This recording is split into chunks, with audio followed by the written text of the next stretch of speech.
வீட்டில் இருக்கக்கூடிய அத்தனை பேரும் சொந்த வீடு போகிறதுக்கு ஒரு மந்திரம் சொல்லி கொடுக்க போகிறேன். அதை கடைப்பிடிச்சிங்கனாக்கா நிச்சயமாக நீங்களும் சொந்த வீட்டுக்கு போவீங்க. நான் சொல்லிக் கொடுக்குறத நம்பிக்கையோடு கேளுங்க, கடைப்பிடிங்க.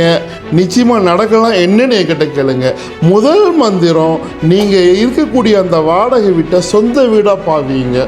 சொந்த வீட்டை எப்படி நீங்கள் பாதுகாப்பீங்களோ, ஒவ்வொரு பொருளும் எப்படி பாதுகாப்பீங்களோ, இன்ச்சு இன்ச்சாக எப்படி ரசித்து பார்ப்பீங்களோ, வீட்டை எப்படி சுதந்திரமாக வாழ்வீங்களோ அந்த மாதிரி அந்த வீட்டில் இருங்க.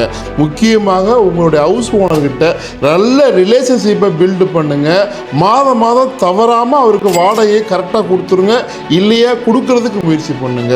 உங்களுடைய நண்பர்கள், ரிலேஷன்ஸு யாராவது சொந்தமாக வீடு வாங்கி கிரகப்பிரவேசத்துக்கு கூப்பிட்டாக்கா தவறாமல் கலந்து கொள்ளுங்க. கலந்து கொண்டுட்டு அந்த வீட்டை மட்டும் ஒருபோதும் பொறாமையோட வயிற்றெரிச்சலோட பார்த்துடாதீங்க. உங்கள் வீடு மாதிரியே பாருங்கள். நீங்கள் வாங்கிட்ட மாதிரியே அந்த வீட்டுக்குள்ளே நுழையுங்க.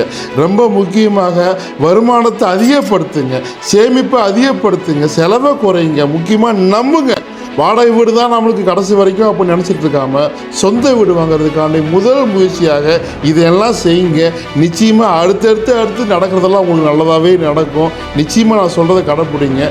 நான் உங்கள் அபு, நம்ம வீட்டு ரியல் எஸ்டேட்டில் இருந்து.